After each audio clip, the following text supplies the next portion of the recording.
दोस्तों, आज wake up news आ चुका है बदायूं शहर की नगर पालिका के सबसे वरिष्ठ सभासद श्री गिरीश शुक्ला जी के मकान पे। और ये 5 बार जीते हुए हैं चुनाव। ये जानेंगे कि इन्होंने आज तक क्या वजह है कि कोई सी भी पार्टी का चेयरमैन हो, भाजपा या सपा, ये हर एक पार्टी में उनके अजीज रहते हैं, अपनी जनता के अजीज रहते हैं, जो ये 5 बार जीते हैं चुनाव। आइए आज आपको मिलवाते हैं श्री गिरीश शुक्ला जी से। सभासद जी, फिर आप अपना परिचय दीजिए हमारी जनता को। मेरा नाम गिरीश शुक्ला है और मेरा राजनीतिक जीवन जो है सन 80 में मैंने राजनीतिक जीवन शुरू किया।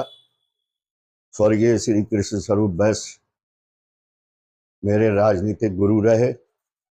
वो ही मुझे सन 80 में राजनीति में लाए थे और पहला चुनाव मैंने उनका विधानसभा का लड़ाया था। उसी समय भारतीय जनता पार्टी बनी थी और वो भारतीय जनता पार्टी से चुनाव लड़े थे। दुर्भाग्य था कि वो चुनाव हार गए, लेकिन श्री कृष्ण स्वरूप बैस मेरे आज भी आदरणीय हैं और मेरे राजनीतिक गुरु शुरू से ही मैं उन्हें मानता हूं। मैंने अपने जीवन में राजनीतिक जीवन में बहुत उतार चढ़ाव देखे। काफी लंबा समय मुझे हो गया। जब मेरा राजनीतिक जीवन शुरू हुआ था उस समय मेरी अवस्था 25 साल की थी। उसके बाद उत्तर प्रदेश में लगभग 17 साल बाद नगर पालिका के चुनाव हुए थे। तब मैं भारतीय जनता पार्टी के टिकट से, उस समय मेरा वार्ड नंबर 7 था, मैं चुनाव लड़ा और ईश्वर की कृपा से उस चुनाव को मैंने जीता। उस समय मेरी अवस्था 32 साल की थी। 32 साल की उम्र में मैं पहली बार सभासद बनकर नगर पालिका परिषद बदायूं में पहुंचा। और जीवन में उतार चढ़ाव तो बहुत आते रहते हैं। तो ये मेरी राजनीतिक यात्रा यहाँ से शुरू हुई। तो मेंबर साहब, आप अब तक कितनी बार चुनाव लड़ चुके हैं? मैं 7 बार चुनाव इसी वार्ड से लड़ा हूं। 5 बार मैं चुनाव जीता। 2 बार मेरा महिला वार्ड हो गया था, उसमें मेरी एक बार पत्नी और एक बार मेरे पुत्र वधू सभासद चुने गए थे। इस बार फिर मैं चुनाव लड़ा। मेरा एक दुर्भाग्य रहा कि मैं 7 चुनाव लड़ा और हर 2 चुनाव लड़ने के बाद मैं इस बार से हारा। कहावत है कि आदमी जब अपना घर बनाता है तो भी उसे कंप्लीट करने में लगभग 2 साल लग जाते हैं। मैंने अपने वार्ड को जब मैं पहली बार मेंबर हुआ था तो मेरे वार्ड में केवल ईंटों के खरंजे थे। सारे वार्ड की दशा बहुत ज्यादा बुरी थी। 10 साल में मैंने अपने वार्ड में सीसी गलियां, सीसी रोड बनवाए, स्ट्रीट लाइट लगवाई। दुर्भाग्य ये रहा कि 10 साल बाद जब मैं चुनाव हार जाता हूं और फिर मैं जब चुनावी मैदान में जाता हूं जीत कर, तो मुझे ऐसा प्रतीत होता है कि मैंने जो 10 साल में मेहनत करके इस बार को चमकाया था, 5 साल में इतनी बुरी दशा इस बार की जो भी मौजूदा मेंबर रहे उन्होंने रखी कि मैं स्वयं उस गली को नहीं पहचान पाता हूं कि यह गली का निर्माण मैंने ही कराया। तो मेंबर साहब, ऐसी क्या वजह रहती है कि 10 साल में आप मेहनत भी करते हैं, पब्लिक आपको चुनती भी है, फिर 10 साल बाद वो आपको बदल देती है? ऐसा क्या हो जाता है? कुछ लोगों की सोच होती है कि यही निरंतर क्यों जीतते रहते हैं, तो उनका मन बदल जाता है। और मैं 2 चुनाव बहुत कम मार्जिन से हारा। अच्छा, आपका 1 साल कंप्लीट हो गया है इस बार के 5 वर्ष के टर्म का। तो इस 1 साल में आपने क्या क्या काम करा लिया है? 1 साल में मड़ई चौक से लेकर शकील रोड तक जो मेरे ही टाइम की बनाई हुई सड़क थी, इतनी हालत खराब थी कि लोगों ने, ठेले खोंचे, रिक्शे, टेम्पू वालों ने इधर से निकलना भी बंद कर दिया था। तो मैंने उसका डाबर की रोड का निर्माण कराया है। वार्ड में मैंने 8 नई पुलियों के निर्माण कराए। एक सड़क मैंने मोहल्ला चाहमीर में विजय मेहंदी रत्ता के घर के पास बनवाई है और करीब 10 नई लाइटें जहां आवश्यकता थी वहां लगवाने का काम किया है। और मैं निरंतर प्रयास करता हूं कि जल्दी से जल्दी और काम जो बाकी हैं वो भी कराने का तो प्रयास। आपका जो 4 साल का टर्म है उसमें आपका मुख्य काम क्या है जो आपको लगता है कि ये काम जरूर करा दूं जिससे मैं लोगों को याद रहूं हमेशा? मेरे मुख्य काम मेरी निगाह में जो हैं, जो गलियों की दयनीय स्थिति है, हमारे वार्ड में मोहल्ला चाहमीर में एक मोर बिल्डिंग वाली गली है, उसकी बहुत ही ज्यादा दयनीय स्थिति है और उसका प्रस्ताव भी मैंने बोर्ड की मीटिंग में पास करवा दिया। कुछ धन ना होने के कारण वो कार्य पूर्ण नहीं हो पाया क्योंकि अभी तक शासन से 1 वर्ष में कोई भी ग्रांट नगर पालिका को नहीं प्राप्त हुई है, जिसके कारण कुछ काम अधूरे पड़े हुए हैं। तो ऊपर से पैसा क्यों नहीं आ पा रहा है आपकी नजर में? मतलब कोई राजनीतिक मसला है इसमें? राजनीतिक मसला तो नहीं है, अभी बीच में लोकसभा के चुनाव आ गए थे तो इस चक्कर में भी, और थोड़ा यहाँ से निरंतर हमारी चेयरमैन प्रयास कर रही हैं कि किसी तरीके से हम वहां से कुछ रुपया हमें गवर्नमेंट से मिले तो हम शहर का और विकास कराएं और शीघ्र ही मुझे उम्मीद है कि रुपए उसकी ग्रांट नगर पालिका में शीघ्र ही आएगी। अच्छा मेंबर साहब, सफाई की मुख्य समस्या रहती है शहर भर में, पूरे जिले में ही से रहती है, शहर भर में। तो एक मेंबर साहब है, उनका तो सफाई कर्मियों से लड़ाई भी हो गई थी।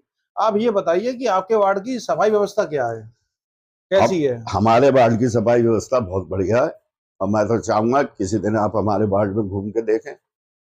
सफाई व्यवस्था के लिए मेंबर का जो चुनाव होता है, मेंबर पब्लिक क्यों चुनती है, उसका मेंबर का कार्य होता है कि अपने वार्ड में सफाई व्यवस्था, पानी की व्यवस्था, लाइट की व्यवस्था, सड़क की व्यवस्था, ये मेंबर की जिम्मेदारी होती है।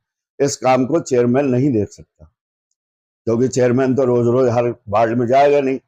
कुछ मेरी तो प्रक्रिया है कि मैं सुबह को उठ के वार्ड में कभी कभी निरीक्षण भी करता हूँ और जहां मुझे कमी लगती है मैं अपने मेट को फोन करता हूँ और वो तुरंत उस कार्य को पूरा कराता है। मेरे यहाँ सफाई व्यवस्था की कोई भी कमी नहीं है।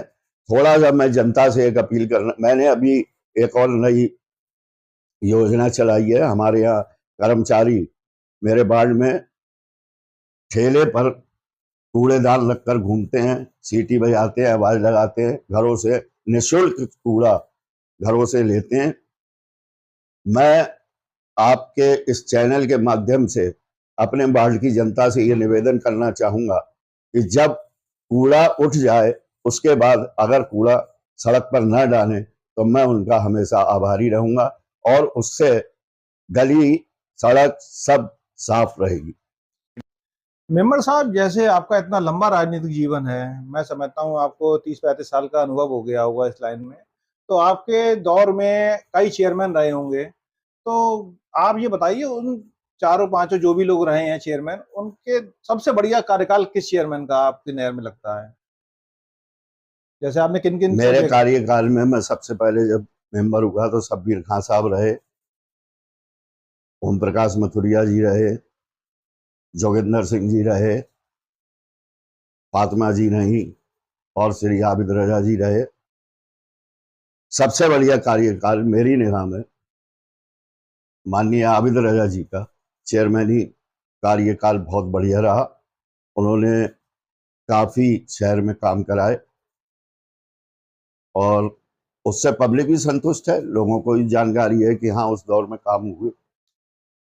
तो मेंबर साहब ये बताइए, चाहे चेयरमैन भारतीय जनता पार्टी से हो, चाहे समाजवादी पार्टी से हो, चाहे निर्दलीय हो, सबके आप खास रहते हैं, इसके पीछे का क्या राज है? ये हमारी जनता जरूर जानना चाहेगी। ऐसा है, जब मैं सभासद हो चुनाव में जीतता हूँ तो मेरा एक उद्देश्य रहता है कि मैं अपने वार्ड को ज्यादा से ज्यादा चमकाऊं, ज्यादा से ज्यादा काम कराऊं, लाइट व्यवस्था, पानी, बिजली, सड़क। नहीं, ये उद्देश्य तो सभी सभासदों का रहता होगा, तो लेकिन इसके लिए आपका एफर्ट क्या है? एफर्ट ये है कि मैं बगैर चेयरमैन के कार्य संतोषजनक नहीं हो सकते।